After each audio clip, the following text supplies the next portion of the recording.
Praise the lord. ప్రభు అయిన యేసుక్రీస్తు నామమున మీ అందరికీ శుభములు తెలియపరుస్తా ఉన్నాను.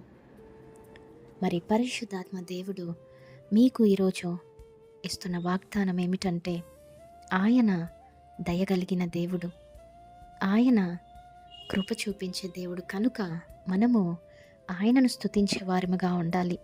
మరి పరిస్థితులు ఏమైనప్పటికీ ఈ స్తుతించే విషయంలో మరి దావీదు ఒక రోజుకి 7 మారులు స్తుతించాడంట.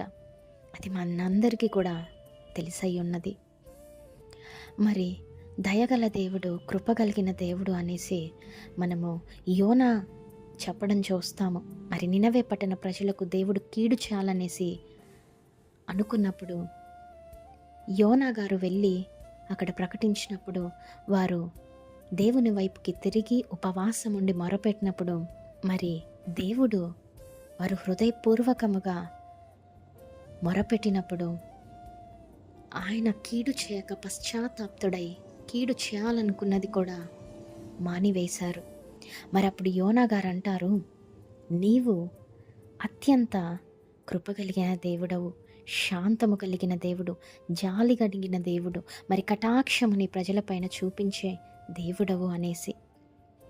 మరి అత్యంత కృపగలిగిన దేవుడు మన దేవుడు.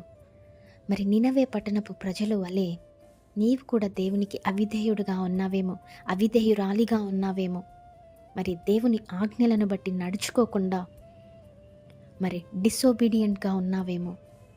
ఈరోజు నినవే పట్టణపు ప్రజలు వాళ్ళ హృదయపూర్వకముగా దేవుని పాదాల చెంతకు చేరి మరి ప్రార్థించినప్పుడు, ఉపవాసం ఉన్నప్పుడు కీడు చేయాలనుకున్న దేవుడు ఆయనకై ఆయన పశ్చాత్తాప్తుడై కీడు చేయకుండా మానుకున్నారు అనేసి మనము చూస్తాము వాక్యములో.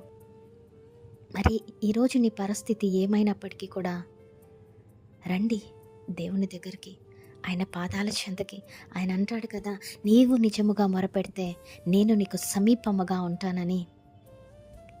మరి ఇటువంటి దేవుడు ఎక్కడైనా ఉన్నారా అండి? మరొక్కసారి ఆలోచిద్దామా? తప్పకుండా నీవు మొరపెట్టినప్పుడు, తప్పకుండా నీ హృదయముతో, నీ పూర్ణ హృదయంతో దేవుని ఆశ్రయించినప్పుడు ఆయన కటాక్షము, ఆయన జాలి, ఆయన దయ, ఆయన అత్యంత కృప నీ మీద ఖచ్చితంగా కూడా చూపిస్తారు అనేసి నీవు నమ్మాలా, విశ్వసించాలా. మరి ఈ వాగ్దానమును ఎందరైతే ఎత్తిపట్టి ప్రార్థిస్తారో, నమ్మి విశ్వసిస్తారో, యేసు నామములో ప్రతి ఒక్కరి జీవితాలలో ఈ వాగ్దానము నెరవేర్చబడునుగాక. Amen. Praise the Lord. Have a great day and have a blessed Sunday.